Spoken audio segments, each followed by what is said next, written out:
August. Today's lineup. I am NesTea. I am MVP. Chris Lowranger. OGS Nada. Genex Pudger. Slayers Ryung. Hongun Prime Week. Startail July.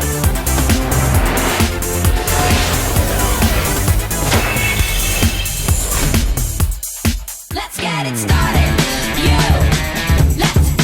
Let's get it started. All right, guys, welcome back to GSL. GSL August. I am Wolf, and with me is Doa. That's right. Tastosis is on a plane right now, probably. They should still be on the plane to MLG. So yes, they took like a crazy plane that's like cheats reality. Well, Tastosis might have like a hypersonic space plane. They like just go into orbit a little bit and then come down, and it gets them there in half the time. They actually rode down on a mule. That's probably true. MLG had 50 energy and they sent them down.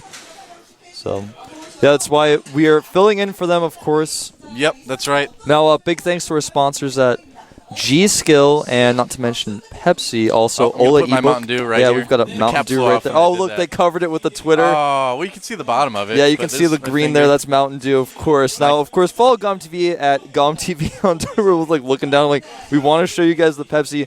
And of course, go to m.gomtv.net on your mobile phone. You could be watching us live there right now. Yeah, actually. maybe they are. Maybe some of them are actually. Yeah, some of you are. Possible. Proud of you guys. My cap flew off when I moved my Mountain Dew bottle. I was just so excited. Just like throw pop all over. Like switching. I'm like, you can't drink Mountain Dew anymore. You have to drink Pepsi. I don't know, man.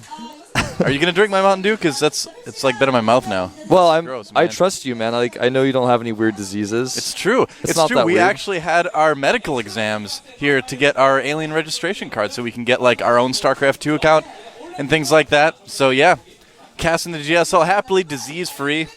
Isn't that great? John took us yesterday. We had a lot of fun. We basically went all over Seoul. But let's take a look at our first match here. There's our Pepsi GSL event. Yeah, don't forget to tweet us photos, including Pepsi, and check it out. We're going to announce the winners a little bit later and send you guys some GomTV t-shirts. You can see all the info down at the bottom of the screen. Of course, the event dates is the 10th through the 5th of September, or August 10th, rather. And that's a remix of Girls Just Want to Have Fun, isn't it? Yeah, it sounds like it. We have all sorts of girls do just want to have remixes. fun. They do. Watching the GSL, that's what they want to have fun. That's what they should be doing. I know my wife's watching right now. She's like, stop slouching. I can hear her through the sound waves. I don't know. Guys, you can see the info down there about our finals. It's an Axe Korea. I've actually never heard of that, so I don't know exactly where it is, but you have to look it up. Huh. But obviously it's in Seoul, so just look that location up. That'll be nice. It's going to be at 6:10 our regular time, so please be sure to tune into that. Yeah. Make sure you watch that. We're going to be there. Well, we will be there, yeah. From the audience. That's right. We got our VIP seats. We're going to sit up at the top. Yeah, that's right. Speaking of seats, there's a huge amount of people today. Yeah, there's actually barely any seats open. I think this could be the biggest crowd I've ever seen. Yeah, you guys can't really see it, but I'm sure you'll get a shot of it as the night goes on. But this is a pretty huge crowd in here. We've got people filling up the entire studio. You could be here, too, if you were in Mukdong right now. If you're in Seoul at all, you should get on the subway right now. What are you waiting for? There's still time. Subway system is great here. You can get here without any problem at all. Yeah. We spent a lot of time on it. I'm sure actually some people right now are watching on their mobile phone on the subway on the way here. Yeah, that's perfect. Then you get here and you can turn off the stream right as you enter the building. That's awesome. Yeah, you guys should be tweeting about the GSL to your friends. So people who can't watch, people don't have, they're not able to watch right now, can look at your tweets. Add hashtag GSL. You can search for hashtag GSL and find out what's going on. Maybe people should really actually just give updates about the games, have an LR thread type of thing going on Twitter. That would be really awesome. All their other friends tweet them back. They're like, don't spoil it. No. I get some of those sometimes. Sorry. Actually, I don't know. We won't get into spoilers, but I don't feel that bad about it, technically. I don't know how you feel about it, but... Well, I mean, yeah, you don't have to follow people who do that type of stuff. That's right, too. Let's take a look at yesterday's match results right now. Of course, we had MMA versus Optimus Prime, and unfortunately, well, for MMA anyway, Optimus Prime.we came out triumphant. We also had Keen take down Bomber. That was a very interesting series. We also had Top taking down OGS Zenio, And we had MVP Genius take out ST Virus in a battle of all-ins for all eternity. It's kind of like the first game. He did the Marine Tank Banshee all-in, and Genius was like, well, fine. We Protoss, we can do all-ins too, you know, that we can make these things called Void Rays. We can all-in as good as any of you Terrans can. Well, a lot of people are struggling with that Marine Tank Banshee timing attack right now, so you have to be very careful with that. And, you know, Terrans now have to be very careful of Void Ray all-ins. These two all-ins are very prevalent in this matchup right now from both sides, so it's something that you have to be very careful of. So here's today's matches, of course. NesTea versus MVP, Huck versus Nada, and then later on, Puzzle and Ryung battling it out, and Hongen fights July. So there's no one in this list who isn't awesome. Yeah. No one at all, actually, in that list that's not awesome.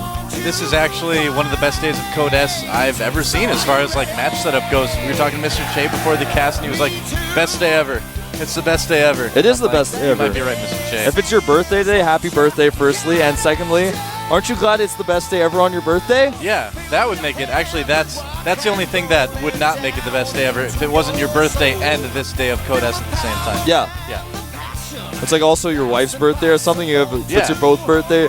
I mean, we could keep going. I mean, think that the day could get better, I suppose, maybe, but for normal people, it's the best day ever right now. Like Cersei and Jaime Lannister are watching the GSL. It's both their birthday because they're twins. They're all excited about it. I keep forgetting about Game of Thrones because I haven't watched it. I didn't read, I'll be honest with you guys, but I watched it. No, I didn't read it. You watched it, right? Yeah, I watched it. Okay, good. I'm rereading the second book right now. But actually, I took a break from that. I'm reading Edgar Rice Burroughs' The Princess of Mars at the moment. Princess of Mars? Yeah.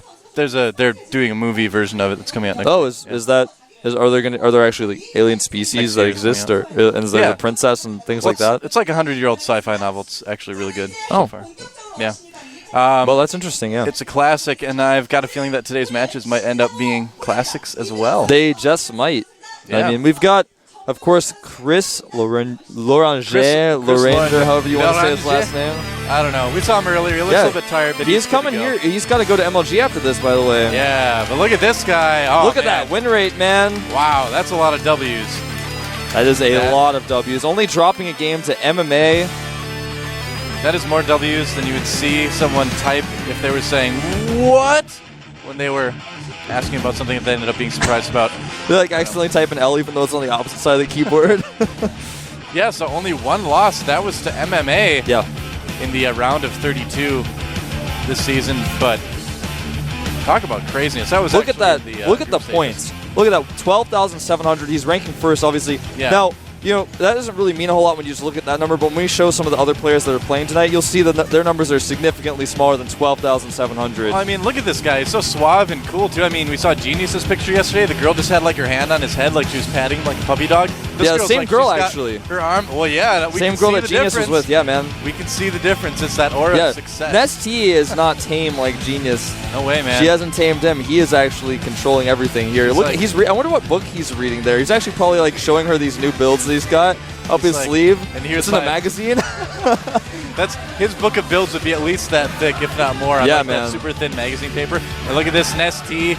She's happy to be with him too. Not quite, as happy, but he's right up there in points. This guy, he's second. Yeah. It's NesTea on top, MVP right underneath him. They're going to duke it out right in front of us. Yeah, you can see a lot of recent losses for MVP. Yeah. You can see QXC, even one of our foreign players who came, beat him in the GSTL. Yep. Losing to, though, Ganji, Bomber, Beyond, and Zenio. Those are all top-notch players. So, yeah, they are. Those losses aren't really indicative of a bad player. I mean, you can't compare NesTea's win rate versus MVP's win rate very easily.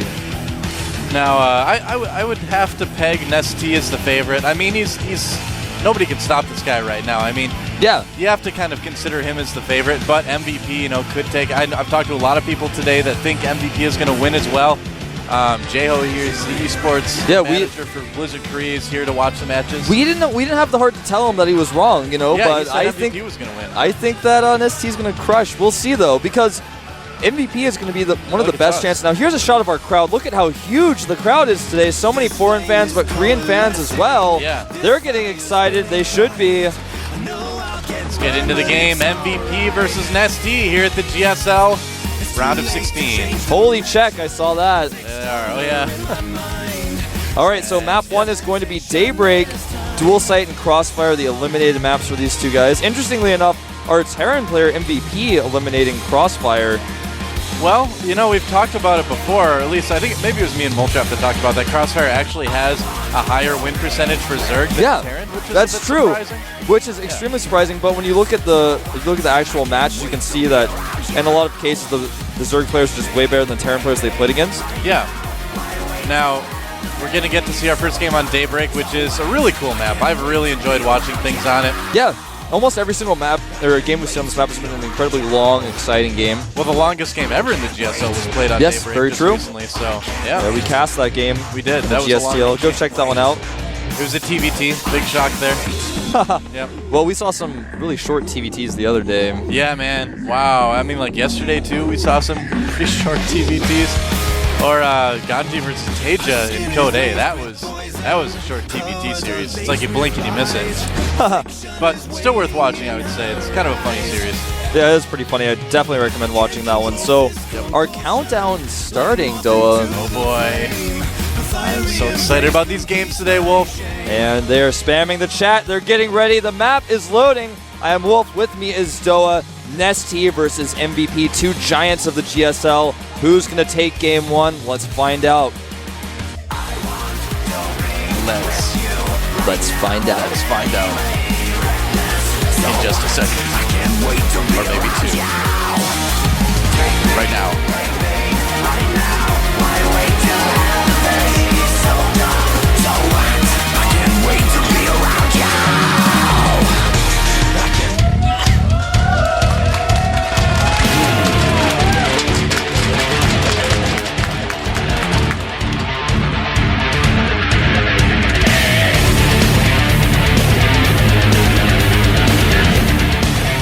We should wait for that music to start. That'll be our cue. That's our plan. All right, here at the top of the map, we have the most dominant Zerg player and most dominant player in StarCraft 2 right now, named after a sugary, tasty drink. From the Team Incredible Miracle, he is... I am NesTea. She raised her eyebrows afterwards, man. She's like, I can't believe I just got to say his name. There he is. NesTea. Looking very focused. And down at the bottom of the map is an equally scary player in the StarCraft 2 scene. What a lot of people would consider to be the best Terran I player in the world. am MVP. Those are V's right there. That's right. V is for valuable. V's for victory, valuable. Look at all those fans. Look at all those signs. That's right. Oh, Ooh. barracks being hidden down on the low ground. That's the here. first barracks, of course. Yeah. Now we may to- see a second hidden barracks as well. I think you're right, actually. It's looking like it since he is seeing that second SCV over there. Certainly Interesting is. location to proxy the barracks. It's, of course, going to allow him to sort of circumnavigate the middle, go around the bottom. Kind of like he's going around South Yeah. America and then going over there. It's like finding the sea route to India. You have to go around down the Horn of Africa, too, and just do that. Yeah, it's. I think most people would expect the barracks to be on the higher part because, well, from a hidden perspective, it's like hard to think about those types of things. But anyway, he's gonna of course send his first SCV. Gonna find out very quickly that NesTea is playing very safely. Actually went extractor first, then didn't mine from it. Huh. That's something that I haven't really seen. Now he's starting to mine Now from it. he's That was a mining. little bit weird. All right. Well, I mean, both of these guys are going to be playing so many mind games with each other, you know? I mean, when NesTea scouts, he's going to be like, wait a second, where are your barracks? But he's just basically he's doing a new build. He's going for basically an extractor first and then making a hatchery without mining so we get the faster hatchery up, but he's also going to have speed up very quickly. This is a very unique build. I like this. Now, MVP is going to start a bunker here, but there are already Zerglings out, so that's not going to quite work. No, I don't think this is going to be very successful, and the SCVs know it as well. Yeah. They might even want to just make a run for it, too. 6 more Zerglings on the way. MVP not going to be very pleased with that. Yeah. He's not going to really be able to bunker, and NesTea is just playing, again, so safely. He's got an Overlord over that little area there so we can spot when the Marines are running away or if they're not. Well, it seems like NesTea is making just the right amount of Zerglings, too. You know, we see a lot of players just overreacting, like, I must turn every larva into a Zergling right now. But NesTea, of course, not doing that, starting to make some drones again. Command center being made for MVP. His attack, his pressure has done nothing. He's lost some barracks building time because, of course, he had to lift those barracks and send them back into his main. Yep. But he didn't lose anything, really. He made NesTea make a bunch of Zerglings. So 18 SCVs to 16 drones right now. Yep, he's going to get that little economic lead, which is always nice to have early in the game. Oh, NesTea does lose a Zergling there, but that's okay. And right now, I mean, NesTea's still really in the dark about, what exactly MVP is doing. I mean, I suppose he could kind of make an assumption that his opponent's expanding, but that can be kind of a dangerous assumption to make. SCV, we'll see the one gas, but that is about it. Yep, and so Zergling Speed's about to finish. Very interesting timing on that, because he went for the fast gas and didn't use it for a minute. Yeah. And, but anyway, it's not going to really come into play that much. Of course, MVP is already hidden back into his base. He's going to get that map control now, but it's an interesting concept of getting the gas first and then making the hatchery. Well, do you think it was maybe a mistake? I don't think it was a mistake. I think that what NesTea was trying to do was have the opportunity to get that Zergling Speed up faster, but also want to make the faster hatchery. Cut drones for a minute. Didn't mine off of that gas, made the hatchery, and then started mining the gas.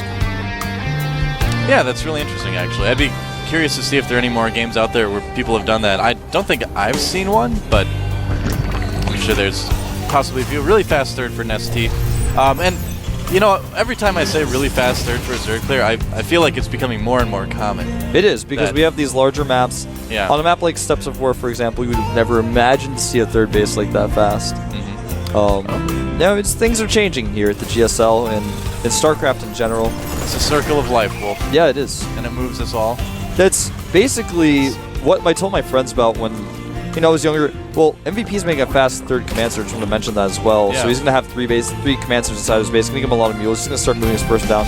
And as I was saying, when I was younger, when I played StarCraft, my friends asked me, what's your favorite thing about StarCraft? And I said, well, it trends. There are different things that change over time, and for a while this type of build becomes popular, then another build comes out that's strong against that, and it just kind of trends like that. And then you see old builds come back again. It's just really cool. It's one of the most exciting things about StarCraft to me. Oh, absolutely. I mean, that really sets it apart from a lot of other esports too, where in a lot of other games it's like, this is the most efficient, best way to play, and so you do it that way. Whereas in StarCraft, it changes because there's not just the best way to do something, it's the psychological aspect of what goes into it as well. And there's always something smarter that people can think of. I mean, this happened in StarCraft 1 and StarCraft 2, and it will continue to happen. Oh, yeah. I mean, it's funny because StarCraft 2 is so new. It's over a year old now. When you think about how old StarCraft 1 is and Brood War, you think about stuff like this, we're going to look back at this 10 years in the future and go, do you remember that one time when all the Terrans were doing this? And it's just really interesting to think about how we can go back to these times. We have expansions coming out. There's going to be all sorts of new units. Yep. Can you imagine what StarCraft's going to be like? It's going to be great, man. Someday I'll be like telling my grandkids. Back in my day in StarCraft 2, they had this thing called the Reaper. People thought it was bad, but then 6 years into the game, everybody started massing. It was amazing. I don't know, maybe that's just wishful thinking, but we'll see. So some roaches being made right now. Quite a 12 few of for those. NesTea, and that's going to match up just perfectly with MVP's Hellions that are coming across the map. Of course, Blue Flame did just finish for that Baneling Nest as well, so I think NesTea is going to be okay. Yeah, he should be perfectly fine here. Yeah. There are a lot of Marines in this mix as well, but they don't have stim, they don't have combat shields. Look how much damage these Lings are going to do. They're buying the Roaches time to do the real damage here. And MVP is wishing he hadn't moved out, I think. He is going to send his Hellions up to do a little bit more harassment, but because NesTea already has his creep perfectly connected, he's going to be able to defend this pretty easily, unless the Hellions get into the main. Uh-oh! That's not good. Hellions getting into the main right now. They could kill a lot of drones here right now. They are starting to kill quite a few of those drones. Oh boy, this is not what NesTea really wanted to happen here. Oh no! Losing quite a few drones, but the Roach is blocking here. The Hellions not going where the drones really were. He's got 11 total kills right now. Is he going to get another one? He gets one. That's an unlucky drone.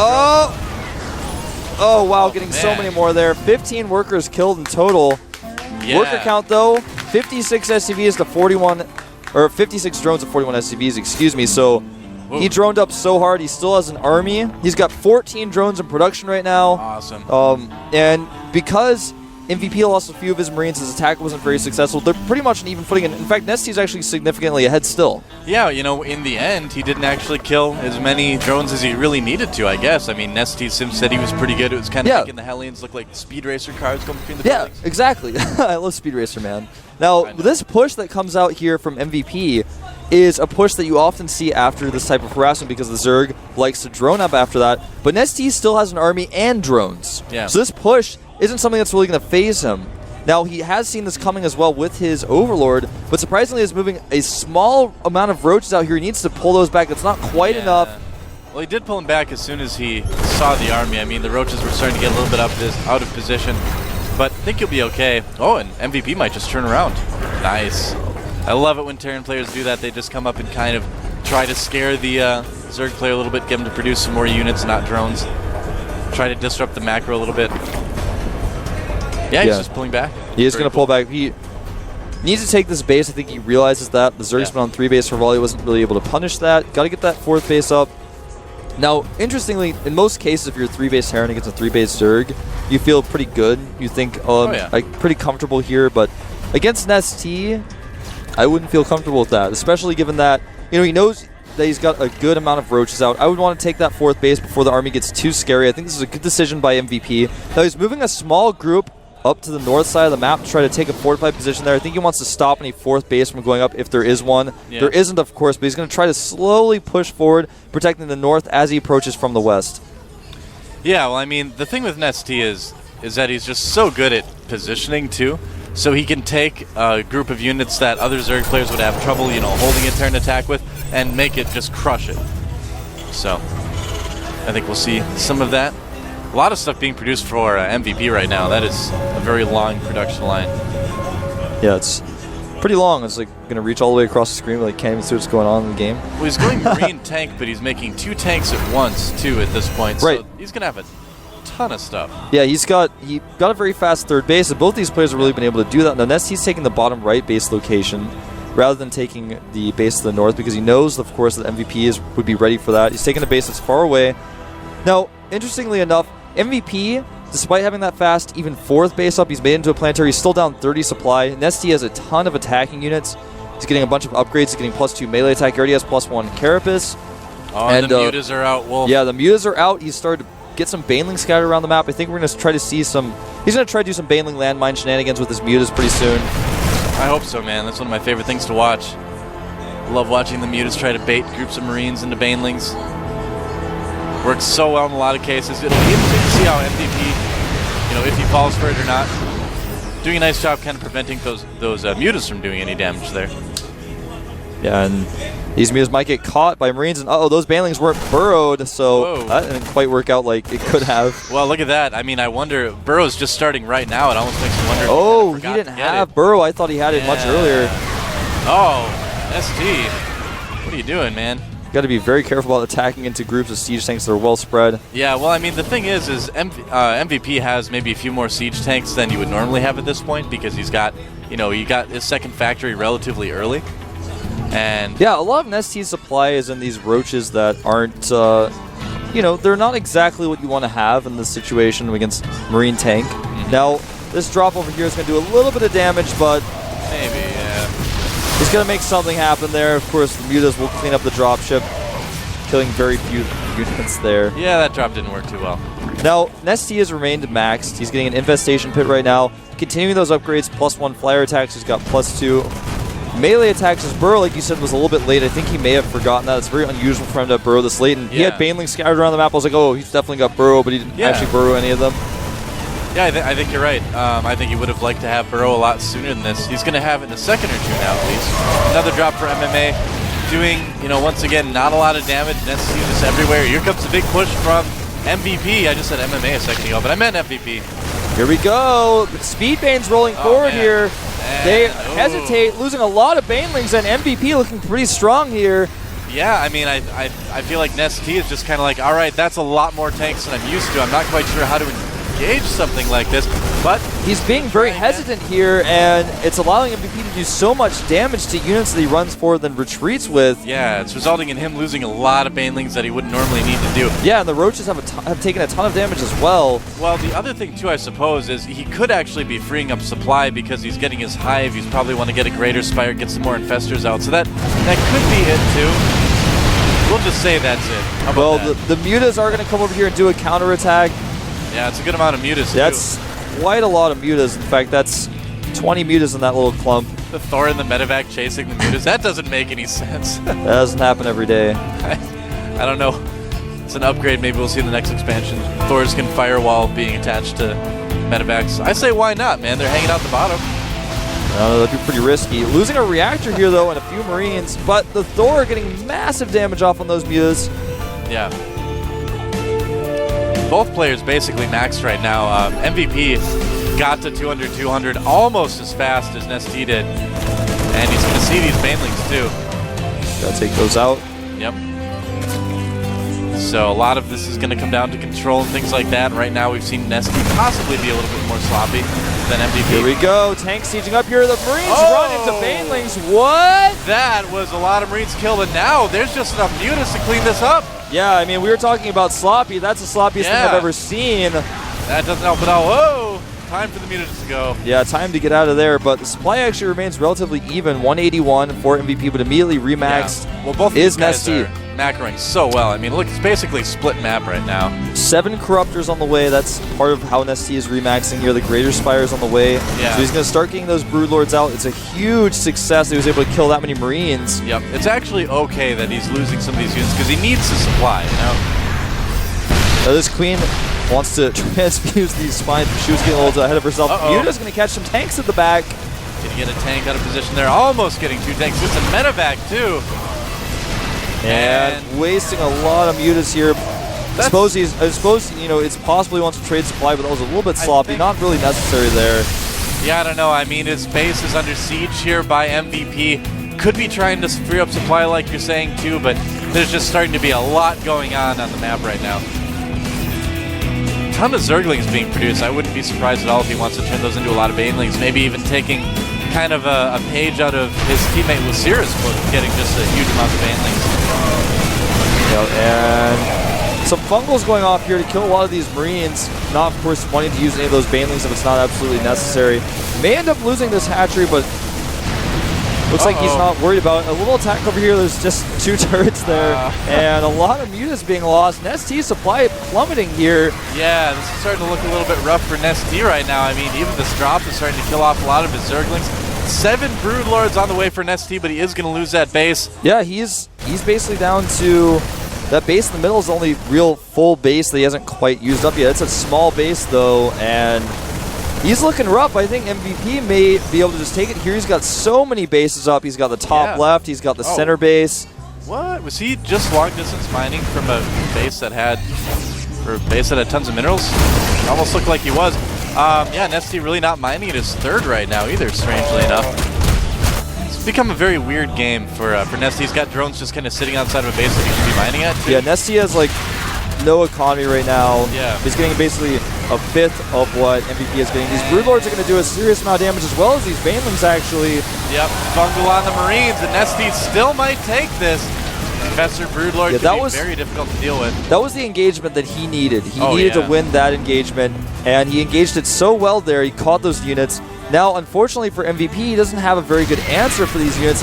These Zerglings are going to take on a planetary. Well, they might actually get it, too, because it looks like they might. Being done. Fungal on the tanks and Marines, and here come the Broodlords. NesTea is moving in right now, but there are some Vikings there doing some damage as well. I mean, he could take it out with the Infestors possibly, but... Well, there's so many Marines left for MVP. He's killing a lot of these units, and the Vikings dying to infested Terrans here, and the Broodlords are really the damage dealers. He's basically just killing MVP's army a few times with Infestors and Broodlords, but the problem is he isn't producing a whole lot right now. Yeah, the Hive might get taken out for NesTea as well. Great Marine split by MVP, and those Infestors just walking to their death. Bungling a little bit, but man, that is a lot of resources to get. Yeah, it's looking like with this massive drop by MVP, he's going to start cleaning up the tech and the main. Yep. NesTea doesn't have a whole lot left. He's trying to actually end the game with this attack, but the fact of the matter is this isn't even all of MVP's army. Broodlord's dying as they morph here, and I got to say it's looking pretty bad for NesTea. Yep, some links coming in right now, and I mean, MVP is still... You know, he's a little bit low on units in his main. He can still produce, so he's got a decent amount of income.